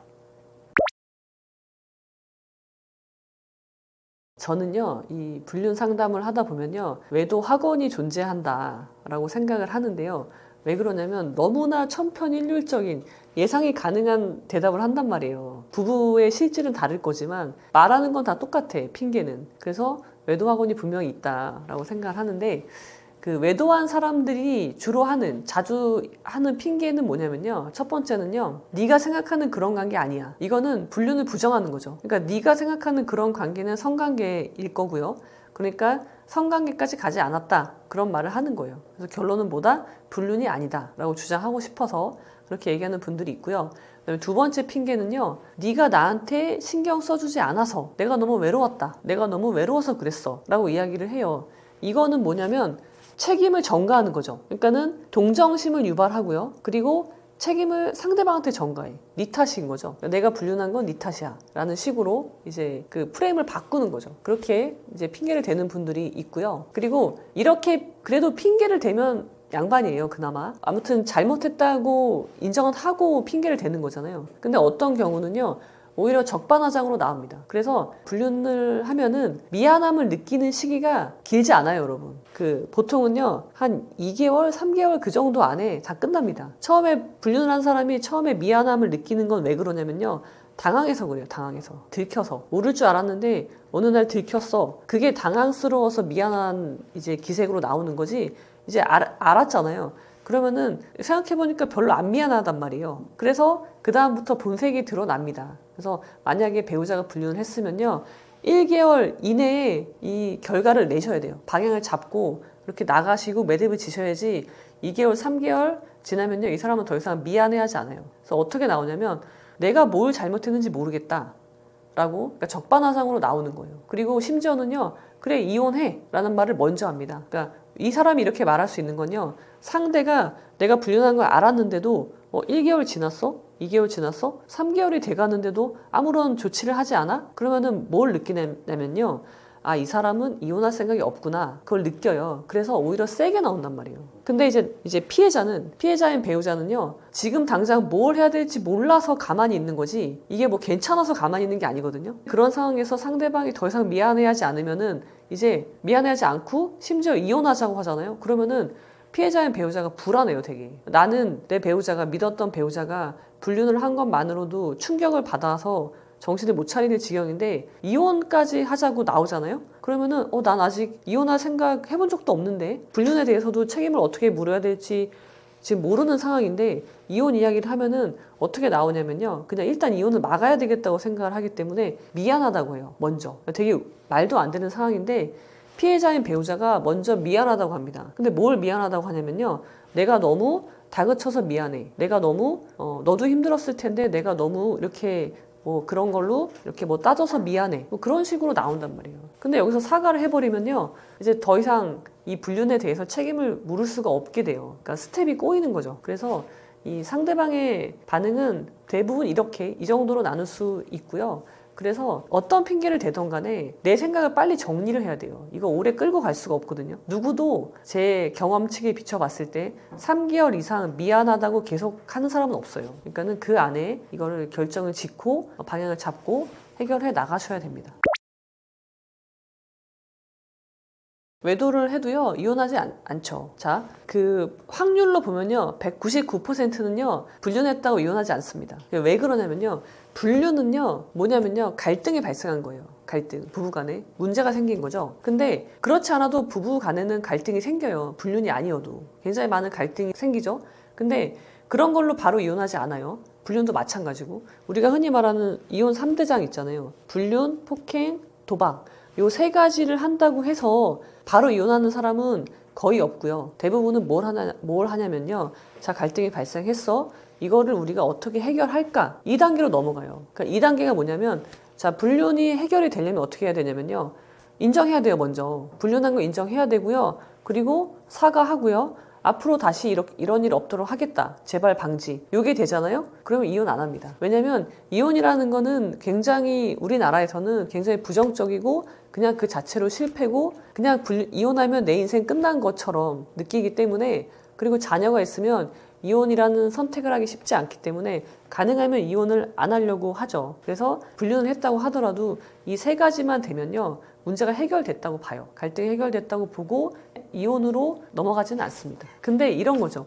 불륜을 했는데 얘가 잘못을 인정하지 않아. 그리고 내가 상간녀 소송하면은 오히려 이혼하겠대. 그런 식으로 이제 나온다면은 이제는 이 갈등이 해결되지 않은 게 되고, 그런 경우에는 이혼으로 가게 되는 거죠. 근데 여기에서 이혼을 하게 된 원인은 불륜 때문이 아니라 문제가 해결되지 않았기 때문에 이혼을 하는 거예요. 가운데 그게 껴있는 거죠. 방법이 있습니다. 방법이 있고요. 이제 논어에서 나오는 말인데요, 성기사라고 해요. 성기사는 뭐냐면 상대방의 사사로움을 살피는 거예요. 살피는 것도 이제 단계별로 살피도록 되어 있는데, 사사로움이라는 거는 그 사람이 하는 말하고 행동이에요. 그러니까 사람을 관찰하는 법이에요. 이거는 여러분들이 반드시 가지고 있어야 되는, 뭐 이혼이나 결혼이나 불륜이나 이혼이나 그런 게 아니라 그보다 훨씬 더 큰 개념으로 상대방, 사람을 관찰할 수 있는 방법, 그리고 이 사람이 어떤 사람인지 파악할 수 있는 기술이기 때문에 여러분들이 반드시 이거를 숙지하셔야 되고요. 체화하셔야 되는 기술이에요. 자, 중요한 거는, 먼저 우리가 인정해야 될 게 있는데요. 사람은 등급이 있습니다. 그래서 그 등급이 1에서 9등급이 있고요. 그 다음에 쓰레기, 그 밑에 등급 쓰레기, 그 다음에 하류가 있어요. 9등급 이하는 사람이 아니에요. 자, 이거는 이제 논어에 나오는 내용들입니다. 그렇게 해서 등급을 나눌 수 있고요. 그럼 등급을 나눈다는 건 뭐냐? 내가 상대방을 관찰해서 저 사람이 몇 등급인지 파악을 해야 되는 거예요. 불륜도 마찬가지예요. 불륜도 저 사람이 등급이 높으면 불륜할 가능성이 적은 거고요. 등급이 낮을수록 불륜할 가능성이 높은 거죠. 그렇게 해서 이 사람이 앞으로 불륜을 할지 안 할지를 미리 예측할 수 있는데, 그러면 뭘 살펴야 되느냐? 그거는 그 사람의 말과 행동을 살피는 거예요. 지금 살피는 거예요. 데이터는 지금과 과거에 내가 경험한 이 사람의 말과 행동을 관찰하는 건데요. 자, 불륜의 본질은 뭐냐면요. 신뢰를 깨는 거예요. 그리고 생각이 바르지 않은 거예요. 두 가지. 불륜을 하는 본질은 두 가지예요. 생각이 바르지 않다. 자, 우리가 부부간의 갈등이 있을 수 있죠. 뭐 아내가 아니면 남편이 나를 서운하게 할 수 있어요. 근데 그렇다고 해서 다 불륜하진 않아요. 그럼 누가 불륜을 하느냐? 결국은 이 생각에서 오는 거거든요. 사람의 말과 행동은 생각에서 오는 거예요. 그래서 생각이 바르지 않은 사람은 불륜할 가능성이 매우 높아요. 어떤 갈등이 생겼을 때. 그래서 우리가 관찰해야 되는 건 두 가지예요. 그러니까 이 사람이 앞으로 불륜을 할 것인가 안 할 것인가를 지금 결혼하기 전에 알아보려면 관찰을 해야 되는데, 관찰해야 되는 대상은 두 가지예요. 뭐냐면은 첫 번째는 신뢰고요. 두 번째는 이 사람의 생각이 바른지를 보는 거예요. 그래서 관찰해야 되는 거는 신과 정입니다. 정. 믿을 신과 바를 정. 근데 이걸 어떻게 보냐면은 되게 큰 게 아니에요. 성기사는요, 굉장히 사소한 걸 보는 거거든요. 그러니까 작은 거짓말을 하는 사람은요, 결국은 큰 거짓말을 해요. 그리고 생각이 바르냐, 바르지 않은 사람은 결혼하고 나서도 갈등이 생기면 이것이 결국은 말과 행동으로 나올 거기 때문에 이거를 살펴봐야 되는 거죠. 지금. 매우 작은 것에서부터 시작하셔야 됩니다. 결혼 전에 이 사람이 앞으로 바람을 필 사람인지 아닌지 알아볼 수 있는 방법이 있습니다. 제가 이혼 상담할 때 항상 느끼는 건요, 이혼 사유는요, 결혼 생활하면서 갑자기 생긴 게 아니고요, 이미 있었어요. 연애할 때부터 있었고요. 여러분은 심지어 그걸 봤습니다. 근데 되게 이걸 작게 보는 거예요. 예를 들면, 아, 결혼 준비하느라고 예민해서 그런가 보다. 저 사람이 원래는 안 그런데 지금 뭔가 안 좋은 일이 있어서 그런 것 같아 라고 그냥 넘어가는 것들이 있는데, 결국은 그게 그 사람의 원래 모습이었던 거죠. 그러니까 여러분들이 연애할 때 보는 저 사람의 모습이 베스트라고 생각을 하셔야 돼요. 근데 갑자기 지금은 저러지만 결혼하면 괜찮아질 거야, 아이 낳으면 괜찮아질 거야, 그런 말도 안 되는 생각을 하시면 안 되는 거죠. 그래서 이미 저 사람이 어떤 사람인지는요, 연애할 때 다 답이 나와 있죠. 근데 여러분이 보지 않는 거죠. 아니, 보고도 못 본 척 하는 거예요. 그렇게 하는 이유는 뭐냐면 자기 욕심 때문이에요. 이 사람이랑 결혼을 해야 되겠다는 욕심, 그걸 이겨내지 못했기 때문에 결국은 연애할 때 이미 내가 봤던 이유로, 동일한 이유로 이혼을 하게 되는 거죠. 그래서 이혼 사유와 결혼 사유는 같습니다. 사실요, 사랑해서 결혼하는 부부가 많지 않고요. 대부분 어떤 이유로 결혼을 하냐면, 뭐 임신해서, 아니면 결혼할 때가 돼서, 뭐 특별히 저 사람이 하자가 없어서, 아니면 집에서 독립하고 싶어서, 아니면 그냥 이 정도면 괜찮겠다라는 마음으로 결혼하시는 부부가 더 많고요. 사실은 물론 이제 호감은 있겠죠, 당연히. 근데 이제 우리가 뭐 불같이 사랑해서 결혼하는 부부들이 생각보다 많지 않다는 말씀이고요. 심지어는 이런 분도 있어요. 눈 떠보니까 결혼식장이었다는 거예요. 그러니까 이런 말도 안 되는 것 같지만 이런 일이 실제 발생하고 있고, 결혼이라는 매우 주체적인 개인적인 일임에도 불구하고 내 의지와 상관없이 결혼을 하게 된 경우도 실제는 있다는 거죠. 그리고요, 이혼은 굉장히 다양해요. 이혼하는 사유는 뭐 불륜이나 폭행이나 도박, 뭐 3대장이라고 말하는, 그 다음에 뭐 성격 차이, 고부 갈등, 뭐 이런 교육 간의 차이, 그런 것도 이제 이혼 사유로 많이들 말씀을 하시는데, 근데 중요한 거는요, 이런 단일 사유로는 이혼하지 않는다는 거예요. 자, 우리는 언제 이혼을 하냐면요, 결국은 갈등이 해결되지 않을 때 이혼을 해요. 흔히 말하는 불륜을 했어. 근데 이혼을 하느냐? 아무도 이혼하지 않습니다. 99%는 이혼하지 않아요, 바로. 어떤 분은 이런 분도 있었어요. 평소에 남편과 사이가 그닥 좋지 않아. 냉랭한 거죠, 서로. 대화도 하지 않고.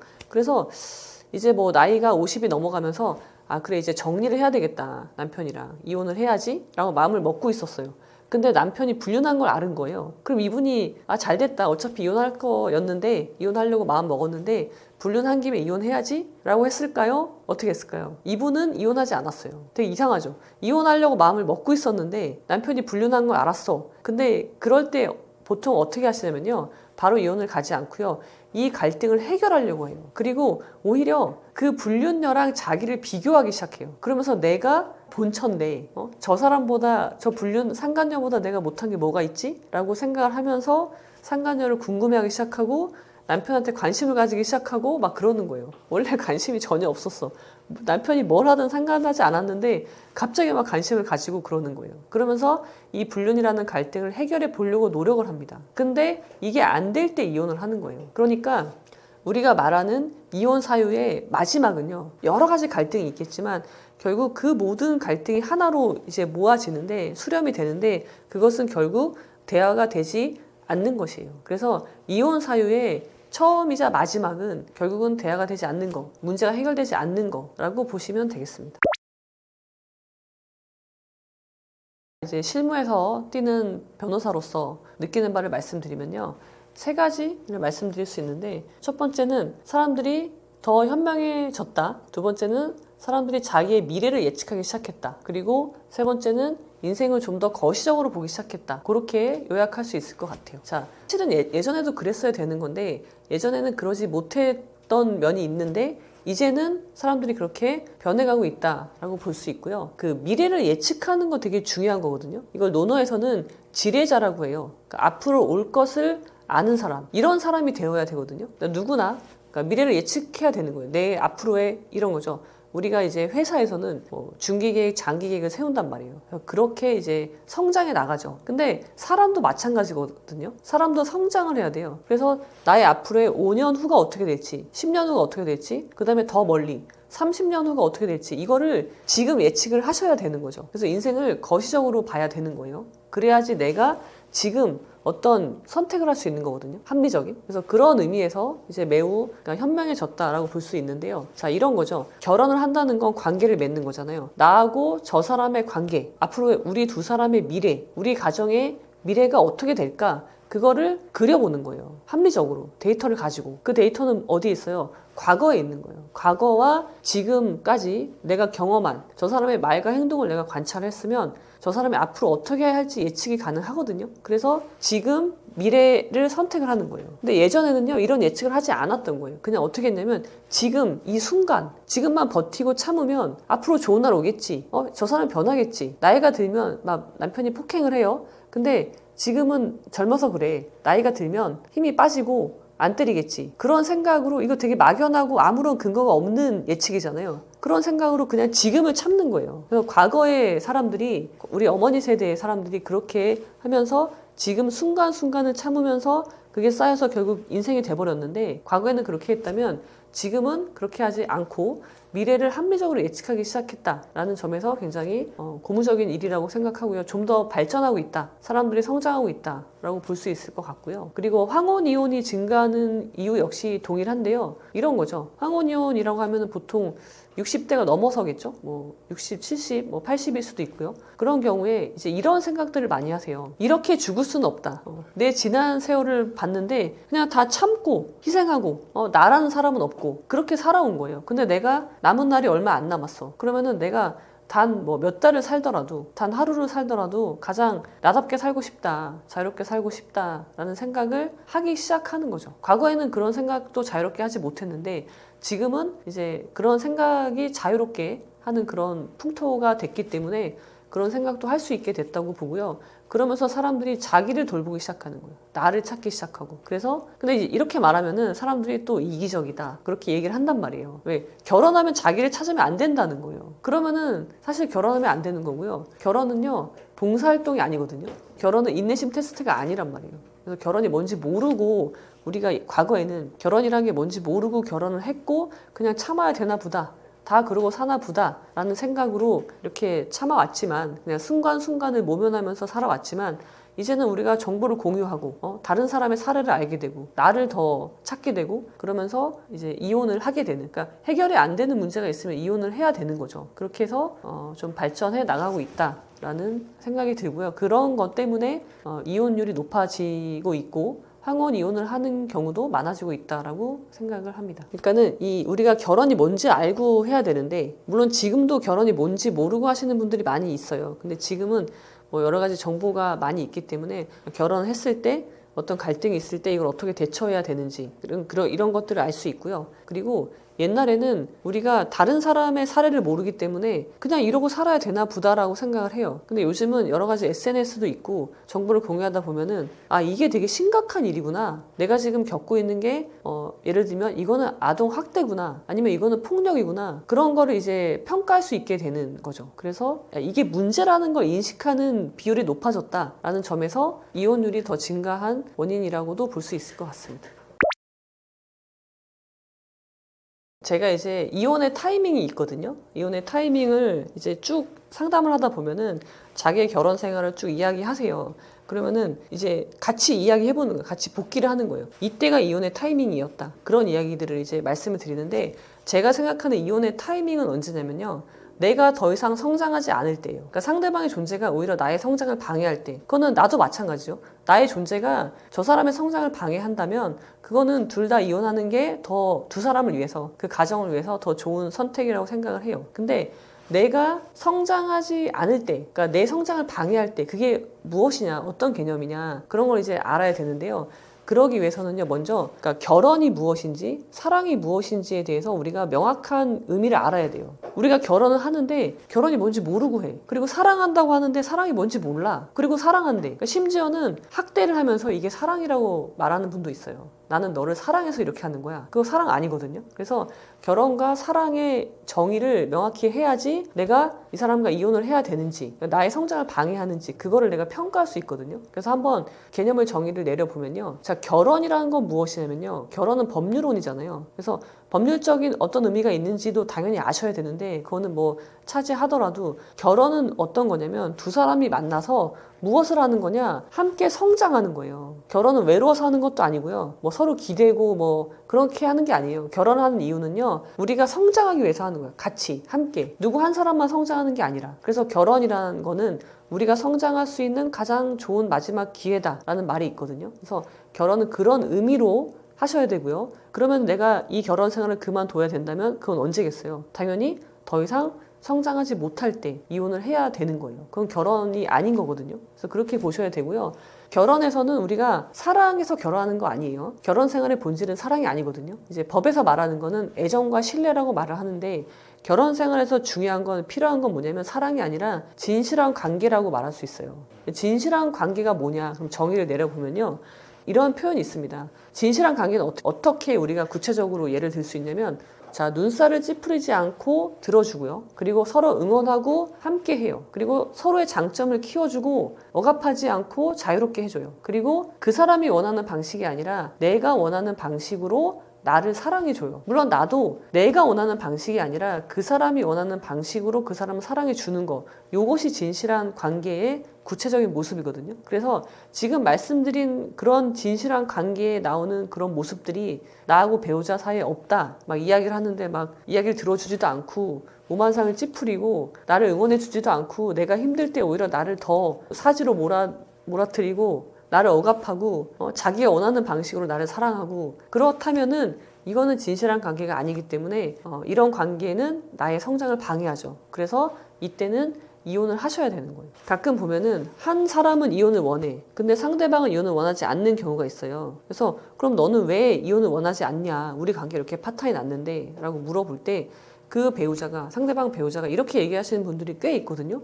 나는 너를 사랑해. 나는 아직 너를 사랑해. 라고 하는 분들이 있어요. 그러면은 나는 너무 놀라운 거예요. 나를 사랑한다고? 그러면 어떤 걸 사랑하는지 얘기해봐라. 그렇게 물어봤을 때 어떤 분은요, 과거의 이야기를 하시는 분들이 있어요. 신혼 때, 연애 때, 그때 뭐 좋았던 기억들, 같이 뭐 손 붙잡고 갔던 기억들을 얘기해요. 근데 그건 과거잖아요. 더 이상 지금이 아니거든요. 그래서 과거의 그런 기억으로 미래를 살아갈 수는 없는 거예요. 그래서 이런 분들도 있죠. 의리로 사는 거다. 함께 20년 살았으니까 그걸로 사는 거야. 결혼 생활은 의리로 살아갈 수 있는 게 아니고요. 함께한 세월이 결혼 생활을 유지하게 해주지 못해요. 사람은요, 사람 간의 관계는요, 미래에 대한 희망이 없으면 앞으로를 살아갈 수 없거든요. 그래서 그런 이제 과거의 기억에 얽매여 있는 분들은 그거 사랑 아닙니다. 물론 과거에 있었던 일이지만 그것이 앞으로를 살아가게 해줄 수 없어요. 결혼 생활을 행복하게 해줄 수 없기 때문에 그런 경우에는 이혼을 해야 된다. 이혼의 타이밍이다. 라고 말씀드릴 수 있겠습니다. 이혼으로 이어지는 건요, 결국은 제가 말씀드리는 모든 이혼 사유, 모든 갈등이 하나로 수렴되는 거는 대화가 되지 않는다라고 말씀드렸잖아요. 그 대화가 되지 않는다는 건 뭐냐면 결국은 문제가 해결되지 않는 거예요. 자, 문제가 해결되려면요, 세 가지가 필요해요. 세 가지 단계가 필요한데, 첫 번째는요, 문제 제기를 하는 거예요. 이건 뭐냐면 아내 입장에서 아내라면은 남편한테 이거는 문제야. 예를 들면 당신이 술 마시고 매일 늦게 들어오는 건 문제야. 술을 마실 수 있어. 근데 연락도 하지 않는 거, 새벽에. 그거는 문제야. 라고 이야기를 해야 돼요. 할 줄 알아야 돼요. 그 다음에 두 번째는 상대방이 그것을 문제라고 인정을 해줘야 돼요. 그리고 세 번째는 그렇게 하지 않기 위해서 함께 노력을 하는 거. 요 세 가지 메커니즘이 잘 작동을 해야지 이 부부는 갈등이 해결되는 부부거든요. 이 셋 중에 하나라도 안 되면은 이제 이혼으로 갈 수밖에 없게 되는 거예요. 예를 들면 첫 번째, 문제 제기를 못 해요. 왜? 내가 이미 했어. 과거에 수도 없이 했어. 제가 상담할 때요, 왜 이게 문제라고 말을 못 하셨나요? 라고 여쭤보면요, 대부분은요, 오히려 더 이제 목소리를 높이시면서 제가 안 해봤겠습니까? 이미 했죠. 수십 번 했죠. 근데 고쳐지지 않아요. 그래서 제가 여쭤봐요. 그러니까 상대방이 문제라고 인정하지 않는 거죠. 아니면 아예 듣지도 않아요. 자, 상대가 그렇게 나왔어. 그러면 그 다음에 뭘 하셨나요? 라고 여쭤보면은 이제는 얘기 안 한대요. 그러니까 내가 이거 문제 제기해도 쟤는 듣지 않을 거고 고치지 않을 거니까 우리 집의 평화를 위해서 더 이상 얘기하지 않는다는 거예요. 그러면은 문제가 계속 쌓이는 거죠. 내가 보지 않을 뿐이지 문제는 계속 쌓이는 거예요. 그러면은 갈등의 1이었던 문제가 이제는 갈등이 100이 되어 있어요. 이건 내가 해결하지 못하는 문제예요. 그러면은 이런 경우에는 이혼밖에 답이 없는 거예요. 굉장히 센 걸로 가야 되는 거죠. 그래서 이혼으로 이어지는 말버릇이나 대화 습관은 이 문제 해결 메커니즘이 돌아가지 않는 거예요. 어떤 식으로든, 뭐 회피든, 뭐 말을 듣지 않는 거든, 화를 내는 거든, 뭐든 무엇이든 간에 다 이렇게 이혼으로 이끄는 이제 습관이 되는 생활 습관. 근데 여러분들이 아셔야 될 게 뭐냐면 문제 제기를 하지 않는 것도 역시 이혼으로 가는 방법이라는 거예요. 내 책임도 있다는 거예요. 그러니까 상대방만 자꾸 대화가 안 돼요, 말을 안 들어요, 막 회피해요 라고 하지만 그래서 결국 나도 얘기 안 하잖아요? 문제 제기 안 하잖아요? 그럼 나도 회피한 거예요, 결국은. 그래서 두 사람의 이런 태도가 여러분의 결혼 생활을 이혼으로 이끌고 있다라고 보시면 되겠습니다. 그러면은 내가 문제 제기를 했는데 상대방이 듣지 않아. 그럼 어떻게 해야 되냐라고 물어보실 수 있잖아요. 어떻게 해야 되겠어요? 상대방이 인정을 하지 않으면요, 나는 그 다음 단계로 나가야 돼요. 그 다음 단계. 좀 더 세게 문제 제기를 해야죠. 말로 해서 안 되잖아요? 그럼 어떻게 해야 되겠어요? 뭐 별거를 할 수도 있겠죠? 그러니까 무언가 더 센 문제 제기를 해야 되는 거예요. 근데 이걸 안 하고 그냥 내가 포기하는 거죠. 왜 안 하냐면요, 자, 별거 했어. 근데 쟤는 안 할 게 뻔해. 내가 예측이 돼. 예측을 여러 번 할 수 있죠. 근데 그럼 내가 그 다음에 뭘 해야 될까? 그러면 이혼을 해야 될 수도 있어요. 근데 난 이혼하기 싫거든요. 이혼은 두렵고 이혼을 할 마음의 준비도 안 돼 있고 복잡해. 막 준비할 것도 많아. 그러니까 내가 이쪽으로 나아가지 못할 바에는 그냥 참자. 그렇게 되는 거예요. 그러니까 내가 대화를 나도 회피하는 이유는요, 어차피 이혼할 거 아니면 그냥 이러고 살아야지 뭐 라고 스스로의 선택지를 줄이는 거예요. 없애버리는 거예요. 근데 그러면요, 이렇게 살 수가 없어요. 참고 살 수가 없다는 거죠. 갈등을 계속 키우고 있기 때문에 결국은 그렇게 원하지 않았던 이혼으로 나갈 수밖에 없다는 거죠. 그래서 중요한 거는 멈춰있지 않은 거, 무엇이든지 앞으로 나아가는 거. 내가 앞으로 나아가고만 있다면 그 끝이 이혼일 수도 있겠죠. 근데 이혼이 아니고 갈등이 해결될 수도 있거든요. 두 가지. 근데 지금 가만히 있잖아요. 멈춰 있잖아요. 그것은 100% 이혼으로 갈 수밖에 없다. 이 점을 명심하시면 좋겠습니다. 저는 이혼 전도사가 아니라 행복 전도사입니다. 여러분들의 행복을 위해서 이혼도 필요하다면 해야 되는 거죠. 그리고 내가 행복해야지 자녀가 행복하거든요. 이것을 생각한다면 이혼이라는 선택지를 여러분들의 옵션에서 없애버리면 안 된다라는 말씀을 강조드리고 싶습니다. 저도 이제 경험을 했지만 상담 이제 하다 보면요, 사람들이 그 결혼에 목매여 있는 거예요. 결혼, 가정. 그러니까 우리가 쭉 나답게 살다가, 물론 나답게 못 살았겠지, 이렇게 살아오다가 결혼을 하면서 갑자기 내가 없어지는 거예요. 내가 없어지고 가정만 남아요. 대부분이 그렇거든요. 그래서 행복하면 또 모르겠는데 행복하지도 않아. 그 막 우울증 걸리고, 여자분들 거의 100% 우울증 걸리고요, 남자분들도 걸리는 경우 있고, 불행하면서 막 사는 거예요. 불륜하고 막 그러면서. 그러니까 저는 일단 저의 아이들이 이렇게 살길 바라지 않고 그런 마음으로 다른 분들에게도 말씀을 드리는 거죠. 저는 사실을 말씀드립니다. 저는 어떠한 MSG도 넣지 않았고 어떠한 뭐 허위 사실 없고 여러분들 무서우시라고 하는 것도 아니고, 오히려 여러분들이 그 멘탈이 나갈까봐, 무서워할까봐 오히려 극단적인 것들은 다 빼고 정말 순한 것만 말씀드리는 거거든요. 현실은 더 가혹하다. 이혼한 사람들이 많이 후회하는 건요, 제가 느낀 거는요, 제가 경험한 바로는 왜 그때 이혼하지 않았을까? 그러니까 더 빨리. 이혼의 타이밍들을 많이 놓치거든요. 근데 그때 했을 걸. 근데 그렇게 가다 보면은 사실은 얘랑 결혼했으면 안 되는데 거기까지 가게 되는 거죠. 그러니까 좀 더 신속하게 하지 못한 것을 많이 후회하고요. 그리고 이런 것도 있죠. 왜 그때 재산 분할을 안 했을까? 내가 왜 그때 재산 분할을 포기했을까? 그거. 그리고 면접교섭을 내가 왜 이렇게 했을까? 왜냐면은 이혼하고 나서 면접교섭 때문에 굉장히 많은 고통을 받거든요. 연락을 해야 되잖아요. 면접교섭을 하려면. 한 달에 2번은 보통 기본으로 잡아준단 말이에요. 법원에서. 근데 막 수시로 막 써놔. 그래서 진짜 제가 수시로 연락해. 그럼 나 너무 괴로운 거예요. 왜냐면 이혼하고 나서 대화가 잘 될 거라고 기대하시면 안 되거든요. 관계는 이제 끝나는 건데 면접교섭을 제대로 정리해놓지 못했을까? 왜? 그런 후회. 그 다음에 이거 후회 많이 하십니다. 내가 왜 상간녀 소송을 안 했을까? 이거 진짜 후회 많이 하시는데 왜 그러냐면요. 이혼을 한다고 해서 내가 받은 그런 갈등이나 상처가 치유되지 않아요. 치유는요. 책임을 물어야 돼요. 불륜을 했어? 그러면 여러분들은 다른 거 생각할 필요 없이요. 상간자에 대해서 책임을 먼저 물어야 돼요. 그 다음에 이혼을 결정하시면 되는데 내가 상간녀 소송하면은 남편이 이혼하자고 할까봐 두려워서 안 하는 분들도 꽤 있거든요. 그리고 결국 그냥 이혼을 하게 되는 분들도 많은데 이거 99% 후회하십니다. 그러니까 이혼을 하는 것 좋은데 매듭을 짓는다고 생각을 하셔야 돼요. 그냥 내가 서류상의 이혼 그게 중요한 게 아니라 이 사람과의 매듭을 짓는 거 이걸 잘 지어야지 이혼하고 나서 진짜 내 삶을 살 수 있거든요. 자꾸 과거에 얽매이지 않고. 그래서 매듭을 짓는다. 이거는 싸워야 되는 거예요. 싸울 때는 싸워야 되는데 회피하지 말고. 그래서 많은 부분 후회하시는 것들은요. 이혼을 빨리 하지 못한 거, 그 다음에 매듭을 제대로 짓지 못하고 그냥 허겁지겁 이혼하는 거. 그러니까 제가 이혼은 신속하게 하는 거라고 말씀을 드리는데요. 그 신속은요, 이혼 결정을 빨리 하라는 거지, 이혼 절차를 막 빨리 해서 내일 당장 이혼하고 그걸 말씀드리는 게 아니에요. 우리가 살아온 세월이 있는데, 우리가 연애를 해도 헤어질 때는 예의가 있는 거예요. 절차가 있고. 근데 내가 저 사람과 부부의 연을 맺고 혼인신고를 해서 법률혼을 했는데, 5년, 10년 결혼 생활을 했어. 근데 어떻게 하루 만에, 한 달 만에 이혼을 할 수 있겠어요? 이게 불가능한 거거든요. 그러면서 문제를 또 회피하는 거죠. 저 사람이랑 싸우기 싫어서. 근데 그걸 또 포장해. 좋은 게 좋은 거다라는 식으로. 그리고 이혼하는 마당에 애들 아빠니까, 애들 엄마니까 좋게 헤어져야지. 그러면서 싸울 걸 싸우지 않아. 남겨둬. 미련을, 그러니까 갈등을 남겨둔 채 이혼을 하면요. 결국은 이혼하고 나서 그것이 또다시 갈등의 씨앗이 된단 말이에요. 그래서 신속하게 하는 거는 이혼 결정인 거고, 이혼 절차는 충분히 숙고해서 나한테 불리하지 않게 내가 주장할 수 있는 권리가 있으면 주장하고 매듭을 짓고 그렇게 이혼을 하셔야 되는 거죠. 그래서 그거를 많이 후회하시고요. 매듭을 제대로 짓지 못한 것을 후회하시고요. 만약에 이혼 자체를 후회하시는 분도 있어요. 있긴 있죠. 근데 만약에 그러신 분이 있다면, 난 이혼한 걸 후회해 라는 분이 있다면, 자, 생각을 해보셔야 돼요. 내가 후회하는 게 뭔지. 이혼이 아니고요. 이혼은 아무 죄가 없어요.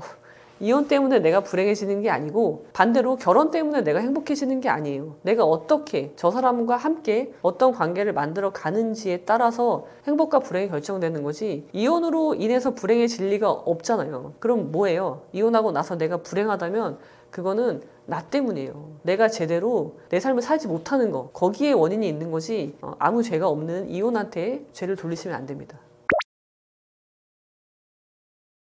사실 이혼 준비하려고 상담하시는 분도 많아요. 그래서 이혼할 건데 뭘 준비하면 되나요? 라고 물어보시는 분들이 많은데, 이제 여기서 이제 준비라는 건 대부분 재산이에요, 재산. 재산 분할을 내가 손해보지 않기 위해서 뭘 해야 될까요?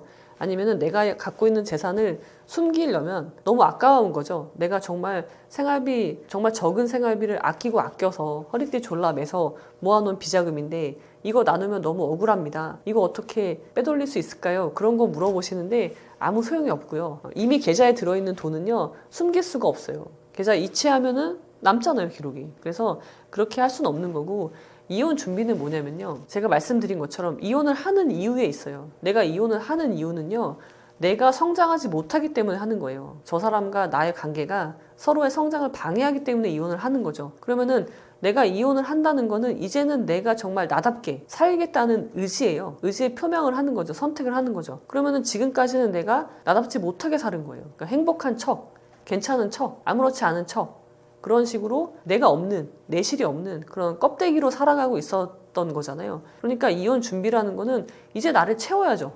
재산 분할은 이미 다 되어 있어요. 이미 다 여러분들이 살아온 삶이 그냥 재산 분할이 되는 거기 때문에 특별히 준비할 거 없고요.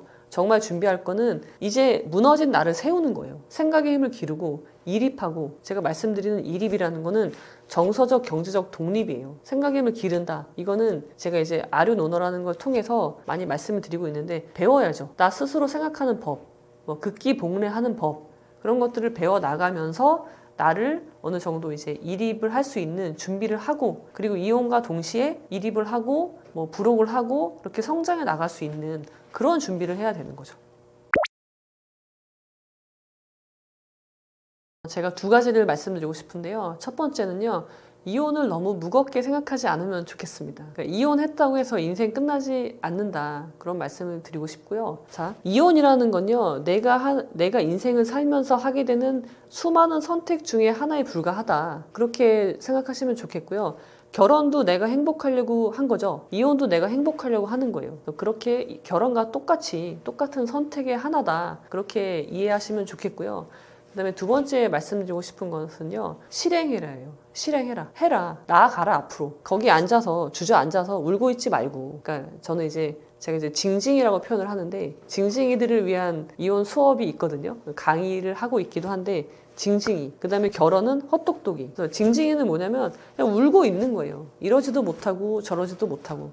그러면서 항상 이혼을 꿈꿔요. 아, 내가 내일 일어나면은 저 사람이 없으면 좋겠어. 심지어 어떤 분은 저 사람이 어디 가서 사라지면 좋겠어, 이렇게 얘기를 해요. 사라질 수가 없잖아요. 우리는 마법사가 아니잖아요. 우리는 그냥 머글이죠, 머글. 마법사가 아닌데 저 사람이 그냥 갑자기 사라지길 바라고, 그냥 내가 여기에 있다가, 제가 말씀드렸잖아요. 앞으로 나아가셔야 된다고. 갈등이 있으면 문제 제기를 하고, 그래도 해결이 안 되면 별거를 하고, 그 다음에 또 안 되면 이혼으로 나아가는 이 절차가 필요한 거예요. 근데 이거를 못해. 한 발짝도 나아가지 못하면서 여기서 갑자기 여기로 가고 싶은 거예요. 이혼으로. 순간 이동을 하고 싶어 해. 이럴 수는 없는 거예요. 그리고 이건 예의가 아니죠. 상대방에 대한. 싸울 때는 싸워야 되거든요. 그래서 그 크고 작은 싸움을 거쳐서 이혼이라는 곳에 다다르는 것이, 내가 처음부터 아무런 싸움도 하지 않고 갑자기 이혼할 거야, 이거는 말이 안 되는 거예요. 비합리적인 거죠. 내가 어떤 결과를 얻고 싶으면 과정이 반드시 필요하다. 시험을 어디에 합격하고 싶어, 그럼 뭐 해야 되겠어요? 시험 공부를 열심히 할 거 아니에요. 그거를 하셔야 되는 거죠. 그래서 실행을 하시기 바란다 라는 말씀을 드리고 싶고요.